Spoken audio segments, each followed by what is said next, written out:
નમસ્કાર મિત્રો, ગુજરાત પોકેટ ચેનલમાં તમારું સ્વાગત છે। દેશ દુનિયા અને ગુજરાતના તાજા મોટા અને સૌથી મહત્વના સમાચાર જાણીએ તે પહેલા ચેનલમાં નવા હોય તો ચેનલને જરૂરથી સબસ્ક્રાઇબ કરી લેજો, જેથી તમને આવા સમાચારની અપડેટ મળતી રહે।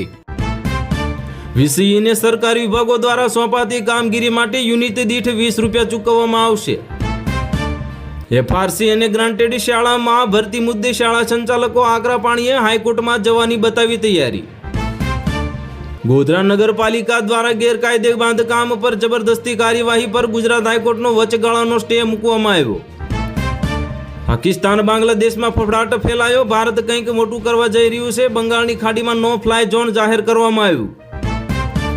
ગુજરાતના રાજકારણમાં મોટી હલચલ, પ્રધાનમંત્રી મોદી સાથે સીએમ ભૂપેન્દ્ર પટેલની 3 કલાકની રાજકીય બેઠક યોજવામાં આવી।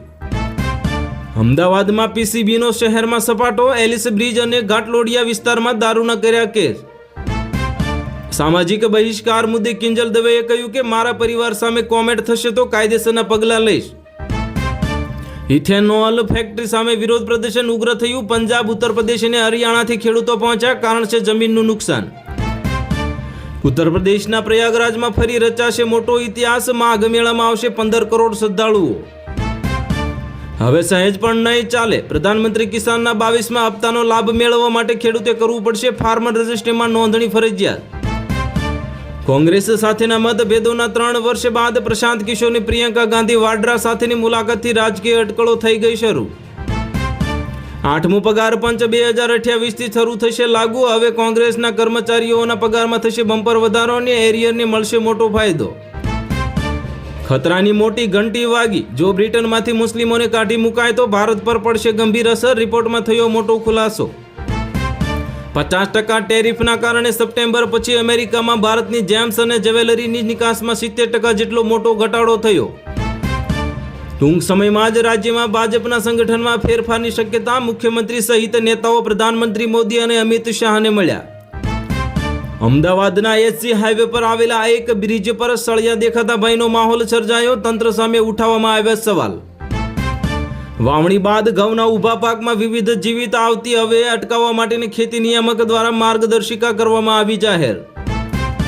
ભારતીય રૂપિયો ડોલરની સામે હવે બરાબર થાય તો થશે મોટો ફાયદો, આઈફોન સહિત અનેક વસ્તુઓ થઈ જશે સસ્તી। અમૂલ ડેરીમાં સાંભેસિંહ પરમાર ચેરમેન અને વિજય પટેલ વાઇસ ચેરમેન બન્યા, સર્વસંમતિથી નિમણૂક કરવામાં આવી। તમિલનાડુ અને આસામ માટે ભાજપે ચૂંટણી પ્રભારી કર્યા જાહેર, હવે ગુજરાતના મહિલા નેતા બેંજંત પાંડાએ સોંપાઈ મોટી જવાબદારી। વંદે ભારત ટ્રેનના પ્રવાસીઓ માટે આવી ખુશખબર, જમવામાં હવે ઇડલી અને વડા કેસરી સાંભર વાનગીઓ આપવામાં આવશે। રાજ્યપાલ આચાર્ય દેવવ્રતજી આણંદમાં સોજિત્રાના પલોલ ગામે હવે પ્રાકૃતિક કૃષિ ફાર્મની મુલાકાત લેવામાં આવી। જૂનાગઢમાં ₹253 કરોડના સાયબર છેતરપિંડીનો પર્દાફાશ કરવામાં આવ્યો, ઓપરેશન મ્યુલ હન્ટ હેઠળ મોટી કાર્યવાહી કરવામાં આવી। અમેરિકાએ હજારો ભારતીય H1B વિઝા અને H4 વિઝા ધારકોને વિઝા કર્યા રદ, ટ્રમ્પની નીતિથી હડકંપ મચી ગયો। કોંગ્રેસનું નવું માળખું જાહેર થતાં જ 3 નેતાઓએ રાજીનામું ધરી દીધું, હાર્દિક પટેલના સાથેના ફોટો વાયરલ થયા। પ્રધાનમંત્રી મોદીની વિદેશી યાત્રા માટેની ફ્લાઇટ 1 કલાક મોડી થઈ, હવે મેસી પ્રધાનમંત્રી મોદીની મુલાકાત રદ કરવામાં આવી। પ્રધાનમંત્રી મોદી પર કરેલા અપશબ્દોના ઉપયોગ અંગે સાંસદમાં હોબાળો મચી ગયો, ભાજપે કહ્યું કે સોનિયા ગાંધી માફી માંગે। પ્રધાનમંત્રી કિસાન સન્માન નિધિ યોજનાના 22મા હપ્તાનો લાભ મેળવવા હવે ખેડૂત આઈડી ફાર્મર રજિસ્ટ્રીની નોંધણી ફરજિયાત। અમદાવાદની 40 વર્ષ જૂની સોસાયટીને મળી તોડવાની નોટિસ, હવે બંગલા બચાવવા રસ્તા પર ઉતર્યા માલિકો। સમૃદ્ધ ગુજરાતમાં 3.65 કરોડ લોકો મફત સસ્તા અનાજના ભરોસે, સરકારી દાવાઓનો ફિયાસ્કો થયો। જાણીતી ગુજરાતી સિંગર કિંજલ દવેની આંતરજ્ઞાતીય સગાઈ મુદ્દે વિરોધ, સમાજ દ્વારા પરિવારનો બહિષ્કાર કરવામાં આવ્યો। ગુજરાતની ગજબ ઘટના, અમદાવાદમાં 35 વર્ષે સોસાયટી ગેરકાયદે જાહેર, 25 પરિવાર પર આફત આવી। અભિષેક શર્માનો વર્લ્ડ રેકોર્ડ બન્યો, અભિષેક શર્મા T20 વર્લ્ડ કપમાં પહેલા બોલે 3 વખત છગ્ગો મારનાર દુનિયાનો પ્રથમ ક્રિકેટર બન્યો। દિલ્હીની ઝેરી હવામાં શ્વાસ લેવો મુશ્કેલ, AQI 500 પર પહોંચ્યો અને વિઝિબિલિટી પણ શૂન્ય થઈ।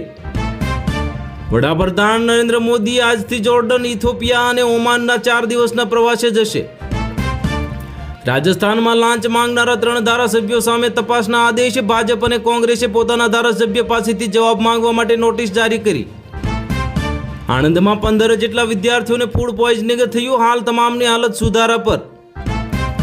ગીર સોમનાથમાં દરિયાઈ મરીન પોલીસનું સરપ્રાઇઝ ચેકિંગ. ગેરકાયદે લાઇટ અને લાઇન ફિશિંગ સામે કાર્યવાહી કરવામાં આવી. ઇમિગ્રેશનને લઈને ટ્રમ્પનો વધુ એક નવો નિયમ જાહેર કરવામાં આવ્યો. અરજી પર જૂનો ફોટો નહીં સ્વીકારવામાં આવે. કાયદો વ્યવસ્થાની જવાબદારીની ઢાકાની બાંગ્લાદેશના આરોપો પર ભારતનો સ્પષ્ટ જવાબ. શેખ હસીના મામલે વધ્યો તણાવ. લેફ્ટના છેલ્લા કિલ્લામાં પડવા લાગી તિરાડ. હવે તો સબરીમાલા મંદિરનો સોનાની ચોરીનો કેસ ભારે પડ્યો.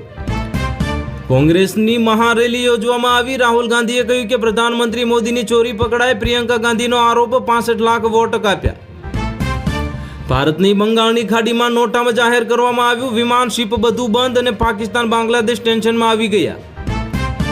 કેરળમાં ભાજપના મુસ્લિમ ઉમેદવારની કમાલ. હિન્દુ બહુમતી ધરાવતા વિસ્તારમાં અપાવી જીત. શાળામાં હાઇબ્રિડ મોડ ઓન અને હવે 50% કર્મચારીઓ માટે વર્ક ફ્રોમ હોમ ફરજિયાત. દિલ્હી સરકારનું મોટું એલાન કરવામાં આવ્યું જાહેર. આઈએસઆઈના નિશાને શિવરાજસિંહ ચૌહાણ. ઇનપુટ બાદ દિલ્હી ભોપાલ આવાસ બહાર સુરક્ષા વધારવામાં આવી. તિરુવનંતપુરમાં ભગવો લહેરાતા શશી થરૂરનું ચોંકાવનારું નિવેદન સામે આવ્યું. કોંગ્રેસના અન્ય નેતાઓ વાંધો ઉઠાવે તેવી શક્યતા. લિયોનેલ મેસીના કાર્યક્રમમાં તોડફોડ બાદ જડબાતોડ એક્શન. સીએમના આદેશ બાદ મુખ્ય આયોજકની ધરપકડ કરવામાં આવી. પશ્ચિમ બંગાળના નાદિયા જિલ્લાના તાહેરપુરમાં સૌથી વધુ એસઆઈઆરનો વિવાદ. ત્યાં જ પ્રધાનમંત્રી મોદી કરશે રેલી. મમતા દીદીનું જ ટેન્શન વધશે.